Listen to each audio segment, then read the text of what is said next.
Hi, everybody. It's me, Grandma Lili. We are here today because it is time for Chapter 2 of Harry Potter and the Sorcerer's Stone. For all of you that think that things are a little bright right now, there is some sunshine coming through the window, and I refuse to close the curtains and close it out because it's my first experience with sunshine in 3 days. So here we go, Harry Potter and the Sorcerer's Stone, Chapter 2.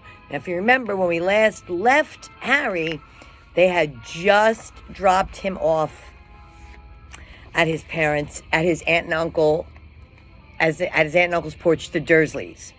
So Chapter 2 is called The Vanishing Glass, and it jumps forward 10 years. Nearly 10 years had passed since the Dursleys had woken up to find their nephew on the front step, but Privet Drive had hardly changed at all. The sun rose on the same tidy front gardens and lit up the brass number 4 on the Dursleys' front door. It crept into their living room, which was almost exactly the same as had been on the night when Mr. Dursley had seen that fateful news report about the owls. Only the photographs on the mantelpiece really showed how much time had passed. 10 years ago, there had been lots of pictures of what looked like a large pink beach ball wearing different colored bonnets.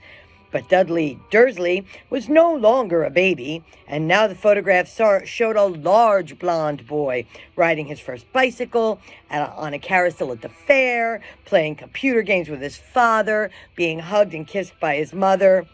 The room held no sign at all that another boy lived in the house too. Yet Harry Potter was still there, asleep at the moment, but not for long. His Aunt Petunia was awake, and it was her shrill voice that made the first noise of the day. "Up! Get up! Now!" Harry woke with a start. His aunt rapped on the door again. "Up!" she screeched. Harry heard her walking toward the kitchen and then the sound of the frying pan being put on the stove. He rolled onto his back and tried to remember the dream he had been having. It had been a good one. There had been a flying motorcycle in it. He had a funny feeling he'd had the same dream before. His aunt was back outside the door. "Are you up yet?" she demanded. "Nearly," said Harry. "Well, get a move on. I want you to look after the bacon. And don't you dare let it burn. I want everything perfect on Duddy's birthday." Harry groaned. "What did you say?" his aunt snapped through the door. Nothing. Dudley's birthday. How could he have forgotten? Harry got slowly out of bed and started looking for socks. He found a pair under his bed, and after pulling a spider off of one of them, put them on. Harry was used to spiders because the cupboard under the stairs was full of them, and that was where he slept. When he was dressed, he went down the hall into the kitchen. The table was almost hidden beneath all Dudley's birthday presents. It looked as though Dudley had gotten the new computer he wanted, not to mention the second television and the racing bike. Exactly why Dudley would want a racing bike is a mystery to Harry, as Dudley was very fat and hated exercise, unless, of course, it involved punching somebody. Dudley's favorite punching bag was Harry, but he couldn't often catch him. Harry didn't look it, but he was very fast. Perhaps it had something to do with living in a dark cupboard, but Harry had always been small and skinny for his age. He looked even smaller and skinnier than he really was, because all he had to wear were old clothes of Dudley's, and Dudley was about 4 times bigger than he was. Harry had a thin face, knobbly knees, black hair, and bright green eyes. He wore round glasses held together with a lot of Scotch tape because of all of the times that Dudley had punched him in the nose. The only thing Harry liked about his own appearance was a very thin scar on his forehead that was shaped like a bolt of lightning. He had had it as long as he could remember, and the first question he could ever remember asking his Aunt Petunia was how he had gotten it. "In the car crash when your parents died," she had said, "and don't ask questions." Don't ask questions. That was the first rule for a quiet life with the Dursleys. Uncle Vernon entered the kitchen as Harry was turning over the bacon. "Comb your hair!" he barked, by way of a morning greeting. About once a week, Uncle Vernon looked over the top of his newspaper and shouted that Harry needed a haircut. Harry must have had more haircuts than the rest of his boys in his class put together, but it made no difference. His hair simply grew that way, all over the place.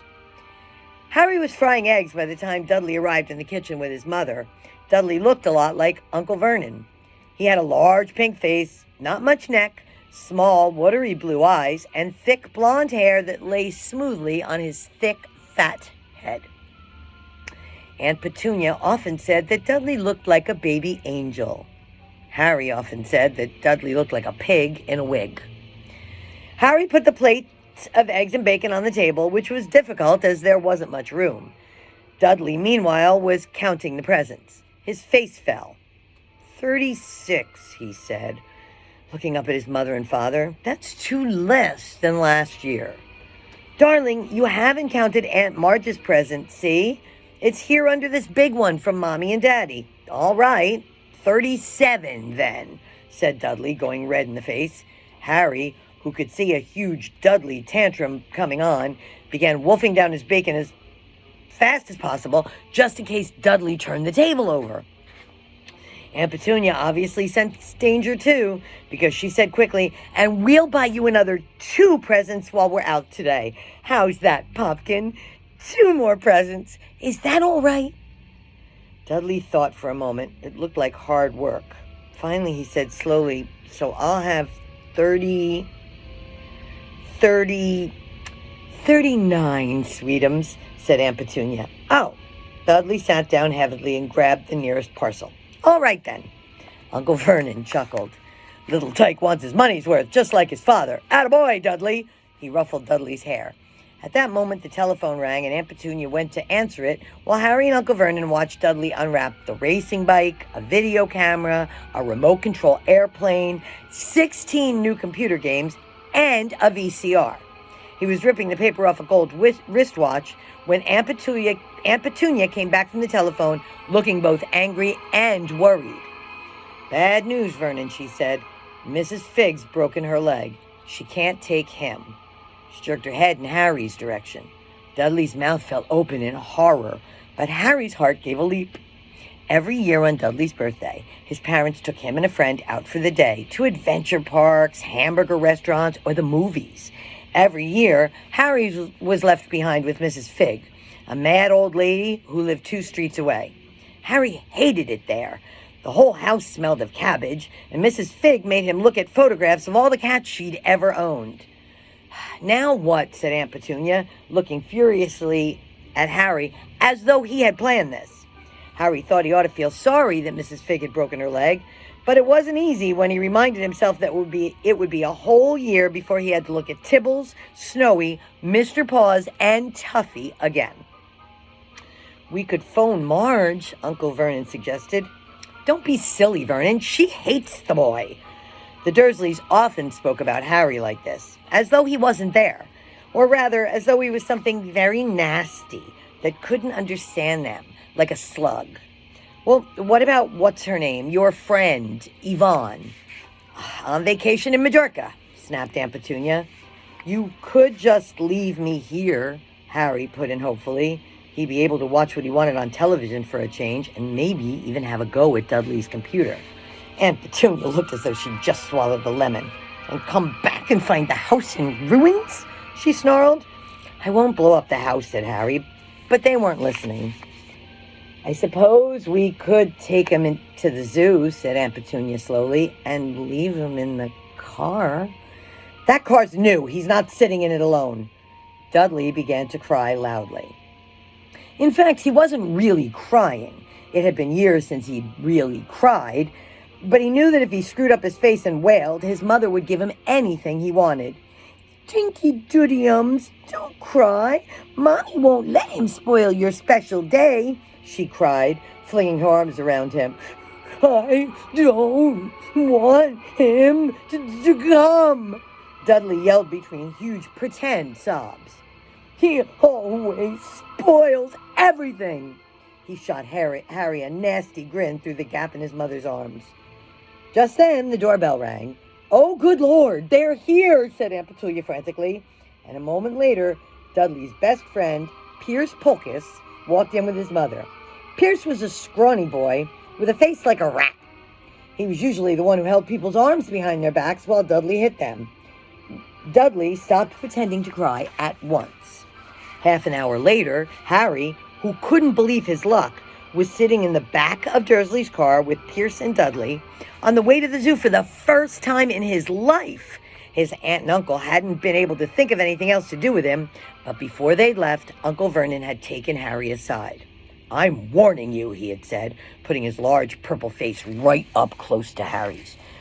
"I'm warning you now, boy. Any funny business, anything at all, and you'll be in that cupboard from now until Christmas." "I'm not going to do anything," said Harry, "honestly." But Uncle Vernon didn't believe him. No one ever did. The problem was, strange things often happened around Harry, and it was just no good telling the Dursleys he didn't make them happen. Once, Aunt Petunia, tired of Harry coming back from the barber's looking as though he hadn't been at all, had taken a pair of kitchen scissors and cut his hair so short he was almost bald, except for his bangs, which she left to hide that horrible scar. Dudley had laughed himself silly at Harry, who spent a sleepless night imagining school the next day, where he was already laughed at for his baggy clothes and taped glasses. Next morning, however, he had gotten up to find his hair exactly as it had been before Aunt Petunia had sheared it off. He had been given a week in his cupboard for this, even though he tried to explain that he couldn't explain how it had grown back so quickly. Another time, Aunt Petunia had been trying to force him into a revolting old sweater of Dudley's, brown with orange puffballs. The harder she tried to pull it over his head, the smaller it seemed to become, until it finally might have fitted a hand puppet, but certainly wouldn't fit Harry. Aunt Petunia had decided it must have shrunk in the wash, and to his great relief, Harry wasn't punished. On the other hand, he had gotten into trouble for being found on the roof of the school kitchens. Dudley's gang had been chasing him as usual when, much to Harry's surprise as anyone else's, there he was, sitting on the chimney. The Dursleys had received a very angry letter from Harry's headmistress, telling them Harry had been climbing school buildings. But all he tried to do, as he shouted at Uncle Vernon through the locked door of his cupboard, was jump behind the big trash cans outside the kitchen doors. Harry supposed the wind must have caught him in mid-jump. But today, nothing was going to go wrong. It was even worth being with Dudley and Pierce to be spending the day somewhere that wasn't school, his cupboard, or Mrs. Fig's cabbage-smelling room. While he drove, Uncle Vernon complained to Aunt Petunia. He liked to complain about things. People at work, Harry, the council, Harry, the bank, and Harry were just a few of his favorite subjects. This morning, it was motorcycles. "Roaring along like maniacs, the young hoodlums," he said, as a motorcycle overtook them. "I had a dream about a motorcycle," said Harry, remembering suddenly. "It was flying." Uncle Vernon nearly crashed to the car in front of him. He turned right around in his seat and yelled at Harry, his face like a gigantic beet with a mustache. "Motorcycles don't fly!" Dudley and Pierce sniggered. "I know they don't," said Harry. "It was only a dream." But he wished he hadn't said anything. If there was one thing the Dursleys hated even more than his asking questions, no matter if it was in a dream or even in a cartoon, they seemed to think he might get dangerous ideas. It was a very sunny Saturday, and the zoo was crowded with families. The Dursleys bought Dudley and Pierce large chocolate ice creams at the entrance, and then, because the smiling lady in the van had asked Harry what he wanted before they could hurry him away, they bought him a cheap lemon ice pop. It wasn't bad either, Harry thought, looking at it as they watched a gorilla scratching its head, who looked remarkably like Dudley, except that it wasn't blonde. Harry had the best morning he'd had in a long time. He was careful to walk a little part away from the Dursleys so that Dudley and Pierce, who were starting to get bored with the animals by lunchtime, wouldn't fall back on their favorite hobby of hitting him. They ate in the zoo restaurant, and when Dudley had a tantrum because his Knickerbocker Glory didn't have enough ice cream on top, Uncle Vernon bought him another one, and Harry was allowed to finish the first. Harry felt afterwards that he should have known it was all too good to last. After lunch, they went to the reptile house. It was cool and dark in there, with lit windows all along the walls. Behind the glass, all sorts of lizards and snakes were crawling and slithering over bits of wood and stone. Dudley and Pierce wanted to see huge poisonous cobras and thick man-crushing pythons. Dudley quickly found the largest snake in the place. It could have wrapped its body twice around Uncle Vernon's car and crushed it into a trash can. But at the moment, it didn't look in the mood. In fact, it was fast asleep. Dudley stood with his nose pressed against the glass, staring at the glistening brown coils. "Make him move," he whined at his father. Uncle Vernon tapped on the glass, but the snake didn't budge. "Do it again," Dudley ordered. Uncle Vernon rapped the glass smartly with his knuckles, but the snake just snoozed on. "This is boring," Dudley moaned. He shuffled away. Harry moved in front of the tank and looked intently at the snake. He wouldn't have been surprised if it had died of boredom itself. No company except stupid people drumming their fingers on the glass trying to disturb it all day long. It was worse than having a cupboard as a bedroom, where the only visitor was Aunt Petunia hammering on the door to wake you up. At least he got to visit the rest of the house. The snake suddenly opened its beady eyes. Slowly, very slowly, it raised its head until its eyes were on a level with Harry's. It winked. Harry stared. Then he looked quickly around to see if anybody was watching. They weren't. He looked back at the snake and winked too. The snake jerked its head toward Uncle Vernon and Dudley, then raised his eyes to the ceiling. It gave Harry a look that said quite plainly, "I get that all the time." "I know," Harry murmured through the glass, though he wasn't sure the snake could hear him. "It must be really annoying." The snake nodded vigorously. "Where do you come from anyway?" Harry asked. The snake jabbed its tail at a little sign next to the glass. Harry peered at it. "Boa constrictor. Brazil." "Was it nice there?" The boa constrictor jabbed its tail at the sign again, and Harry read on. The specimen was bred in the zoo. "Oh, I see. You've never been to Brazil." As the snake shook its head, a deafening shout behind Harry made both of them jump. "Dudley! Mr. Dursley! Come and look at this snake! You won't believe what it's doing!" Dudley came waddling toward them as fast as he could. "Out of the way, you," he said, punching Harry in the ribs. Caught by surprise, Harry fell hard on the concrete floor. What came next happened so fast, no one saw how it happened. 1 second, Pierce and Dudley were leaning right up close to the glass. The next, they had leaped back with howls of horror. Harry sat up and gasped. The glass in front of the boa constrictor's tank had vanished. The great snake was uncoiling itself rapidly, slithering out onto the floor. People throughout the reptile house screamed and started running for the exits. As the snake slid swiftly past him, Harry could have sworn a low, hissing voice said, "Brazil, here I come. Thanks, amigo." The keeper of the reptile house was in shock. But the glass, he kept saying. "Where did the glass go?" The zoo director made himself and Aunt Petunia a cup of strong, sweet tea while he apologized over and over again. Pierce and Dudley could only gibber. As far as Harry had seen, the snake hadn't done anything except snap playfully at their heels as it passed. But by the time they were all back in Uncle Vernon's car, Dudley was telling them how it had nearly bitten off his leg, while Pierce was swearing it had tried to squeeze him to death. But worst of all, for Harry at least, was Pierce calming down long enough to say, "Harry was talking to it. Weren't you, Harry?" Uncle Vernon waited until Pierce was safely out of the house before starting on Harry. He was so angry he could hardly speak. He managed to say, "Go, cupboard, stay, no meals," before he collapsed into a chair, and Aunt Petunia had to run and get him a strong brandy. Harry lay in his dark cupboard much later, wishing he had a watch. He didn't know what time it was, and he couldn't be sure the Dursleys were asleep yet. Until they were, he couldn't risk sneaking to the kitchen for some food. He'd lived with the Dursleys almost 10 years. 10 miserable years, as long as he could remember. Ever since he'd been a baby and his parents had died in that car crash. He couldn't remember being in the car when his parents had died. Sometimes, when he strained his memory during long hours in his cupboard, he came up with a strange vision, a blinding flash of green light and a burning pain on his forehead. This, he supposed, was the crash, though he couldn't imagine where all the green light came from. He couldn't remember his parents at all.